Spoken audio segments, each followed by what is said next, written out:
Boa tarde, Fabrício. Boa tarde. Seu nome completo? Fabrício Ribeiro da Silva, presidente do Sintramaro. Presidente do Sintramaro. Hoje a gente tem a presença Dona Jane, é isso? Seu nome completo, Dona Jane? Lúcia Soares Farias. Pois não. E da doutora? Caroline Schwartz de Almeida. Perfeito. Presidente, estamos no horário, conforme foi publicado no edital, Certo. na busca de um pouco mais de informações a respeito do que o Sintramaro vem em busca. Exato. Foi convocada a administração, vamos aguardar, ver se haverá a presença, ou pelo menos de um representante, mas a gente gostaria de trazer para os leitores do TOP quais são essas reivindicações, o que os levou a marcar essa audiência, vamos colocar nesse termo, tá? A gente acompanhou a manifestação que houve na semana passada e, bom, enfim, a palavra é sua, presidente. Obrigado. O Sintramaro foi acionado pelos trabalhadores do Serviço Público Municipal com várias queixas, várias reivindicações e nós ouvimos os trabalhadores, convocamos uma assembleia para esclarecer. Nós já sabemos, já somos cientes de vários problemas que nós, que somos trabalhadores, porque eu digo nós, porque eu também sou um servidor deste município, e nós enfrentamos inúmeras dificuldades, inúmeros problemas, temos reivindicações que não são atendidas e fomos então acionados, convocamos uma assembleia para o dia 5 de julho, ouvimos os trabalhadores e os próprios trabalhadores então convocaram uma nova assembleia, pediram uma nova assembleia em praça pública para que pudessem então se manifestar e poder falar. É tudo o que os nossos trabalhadores precisam, serem ouvidos. E é exatamente este o motivo que nós então enviamos um ofício à administração pública, convocamos então uma reunião com o prefeito e estamos no horário, estamos aguardando a sua presença. Perfeito. Me permita, doutora, perdão, eu para nomes... Doutora Caroline. Doutora Caroline. A senhora, como jurídico do Sintramaro, do sindicato, quais são, dentro dessas reivindicações, claro, tem muita coisa que é embasada em lei, é determinado que se cumpra, e muita coisa, claro que as situações vão aparecendo, as necessidades vão surgindo.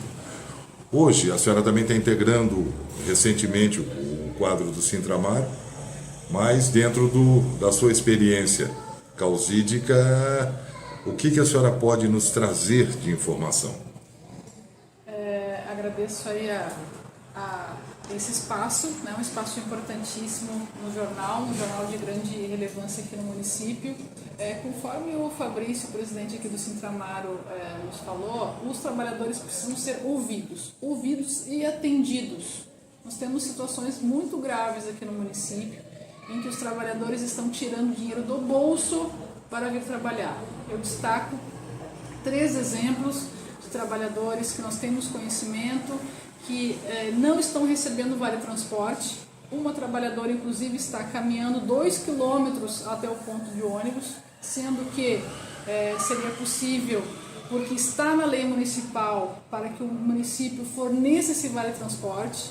É uma coisa simples, é uma coisa que está na legislação, não há necessidade de nós judicializarmos isso, o judiciário não precisa ser acessado, porque é uma lei criada pelo próprio município. É uma lei orgânica do município. Uma lei, sim. Além disso, está no estatuto e está no estatuto em relação ao Quadro Civil também. Além disso, eu posso destacar uma outra trabalhadora que não tem mais, já teve, mas não tem mais o transporte no seu local de trabalho.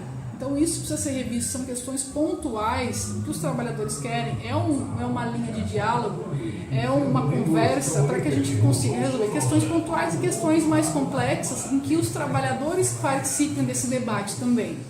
Porque o novo plano de cargos e salários que está sendo anunciado, inclusive através da contratação de uma empresa específica para a criação desse plano de cargos e salários, até o momento nós tivemos algumas datas que não foram cumpridas, nós não temos nenhum conhecimento sobre uma elaboração prévia desse plano de cargos e salários. Nenhum rascunho foi sugerido. Nem nada. Então a nossa preocupação é não termos tempo hábil para analisarmos, para que a gente discuta com os trabalhadores, porque plano de cargos e salários, o nome já diz, vai mexer em cargo, nas funções e também nos salários. O nosso foco, o foco dos trabalhadores é, obviamente, a manutenção dos direitos e também uma evolução salarial, no mínimo o piso salarial das categorias do magistério, o piso mínimo nacional, que o início dessa referência das tabelas. Então, o plano de cargos e salários para o trabalhador seria um bom documento, desde que nós saibamos o que está escrito, que a gente participe desse documento e que a progressão salarial ela seja realizada de uma forma justa, que atenda os pisos das categorias e também o salário mínimo nacional. Além disso, a gente não pode ter um achatamento nessa progressão. Em relação aos níveis, eles não podem essa progressão ser muito baixa, porque do contrário a gente terá esse achatamento e não haverá uma valorização dos trabalhadores. É o que está acontecendo agora, uma desvalorização desse trabalho tão importante que é o trabalho dos servidores públicos. E quando a gente fala servidores públicos, é importante que a gente diga quem são. Além dos professores, existem os motoristas, existem os agentes do transporte, os monitores, existem também os coveiros, os artífices, o pessoal que trabalha nas obras, os enfermeiros, a área da saúde, os médicos, e toda a categoria ela movimenta essa cidade. Então é necessário uma valorização em relação aos salários, é a nossa principal bandeira. Desculpa interromper, mas hoje qual é o número de funcionários efetivos, tá, do município de Santo Amaro, aproximado?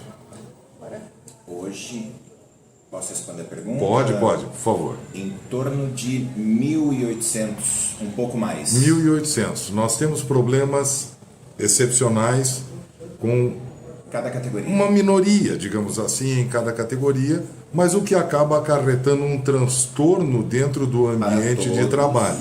Para todos. Perfeito. E, inclusive, além de trazer problema para o trabalhador, que é o servidor público, ele também traz problemas para o próprio cidadão dessa cidade. Sim. Porque se somos nós quem realizamos o atendimento, por exemplo, na unidade de saúde, na escola, no transporte escolar, no pró-cidadão, essa insatisfação se reflete no atendimento. Com certeza. Se eu estou com fome, eu não vou produzir da forma como eu produziria se eu estiver bem, com a minha saúde em dia, alimentado, feliz, porque nós precisamos estar bem no nosso trabalho, no nosso dia a dia, porque nós também somos pessoas, nós também temos que ter o nosso bem-estar para também podermos levar isso para aqueles que nós vamos prestar o nosso atendimento. Então essa defesa ela é abrangente a todas as categorias do município.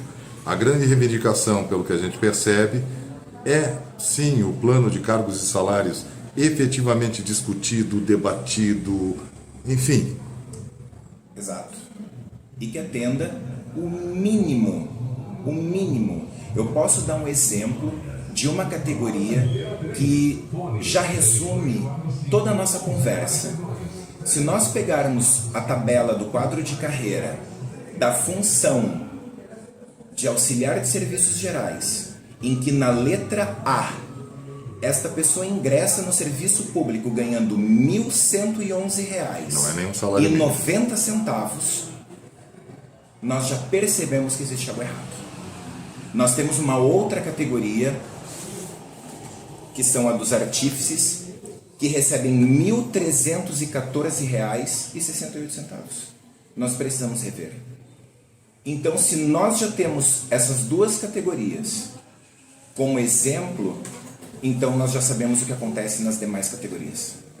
Esperamos então mais um pouco a presença de um representante, ao menos da administração pública, para que possa responder a vocês e a nós, né?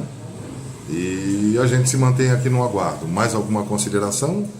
Tenho só mais duas questões pontuais. Pois não, doutora. Dentro dessa linha de que há situações que podem ser conversadas e resolvidas pela administração pública, coisa que no momento não está acontecendo, é a situação da insalubridade das trabalhadoras que fazem a função dos serviços gerais.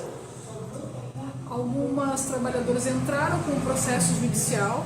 Já o reconhecimento do direito de que essa atividade naqueles ambientes é uma atividade insalubre, o judiciário já determinou o pagamento via precatórios e inclusive algumas trabalhadoras e trabalhadores já receberam uma parte desse valor, mas há trabalhadores que não entraram com o processo e que não estão recebendo nada em relação à insalubridade. Então veja, no mesmo ambiente de trabalho, é necessário que se entre com um processo judicial longo, desgastante, um processo que no final, se houver o reconhecimento do direito, o município vai pagar muito mais, os trabalhadores que estão nesses ambientes estão deixando de receber mensalmente, então é necessário um olhar do administrador público para que ele consiga gerir melhor esses recursos, para que essas situações pontuais elas sejam resolvidas. Já temos os elementos do reconhecimento do judiciário em relação a essa insalubridade. Vamos assim dizer, já há uma jurisprudência favorável. Já há uma jurisprudência, já há uma análise, já há uma perícia. Então é necessário um olhar cuidadoso em relação a essa questão. Outra situação específica são pequenas coisas que poderiam ser modificadas sem que a gente acesse o judiciário, que seria o enquadramento, vou chamar assim, dos motoristas do transporte coletivo, transporte escolar. Transporte escolar. O motorista do transporte escolar, ele está cadastrado aqui no município de Santo Amaro da Imperatriz, pelos órgãos, pelas inscrições que o município faz nos órgãos competentes, como motoristas de passeio, motoristas de carro de passeio, coisa que não é. Então, imagina um motorista de transporte escolar vendo o seu registro como motorista de carro de passeio. Mas arcando com toda a responsabilidade do transporte do nosso futuro. São vidas, estão levando vidas. Não é simplesmente o carro do transporte. Sim. Eles estão levando vidas, são os filhos dos cidadãos dessa cidade. Eles levam e trazem da escola em segurança. Bom, vocês têm buscado junto à administração soluções. Inúmeras tentativas. E mais uma vez, e as respostas? Estamos aguardando. Não tivemos qualquer retorno, não tivemos qualquer resposta, não tivemos um sinal de fumaça. Nada, absolutamente. Nós somos tratados com descaso e desinteresse pelo órgão público. Mais alguma consideração? Nós precisamos de um vale alimentação digno. Os servidores estão com fome e precisam se alimentar. É indigno o vale alimentação que é oferecido por este município. Isso precisa ficar muito claro para todos os que estão nos assistindo. E lembrando que nós estamos tratando de 1.800 funcionários, ou aproximadamente 1.800 famílias, que os seus salários e o seu vale alimentação circulam dentro do município. São divisas que vão circular dentro do município. Perfeito? E que hoje geram pobreza para o nosso município. Isso precisa ficar muito claro. Perfeito. Vamos aguardar a manifestação do Paço Municipal com respeito às reivindicações do Sintramar, com respeito às reivindicações, não do Sintramar, mas sim dos funcionários públicos municipais. Agradeço. Obrigado. E ficamos à disposição para maiores esclarecimentos.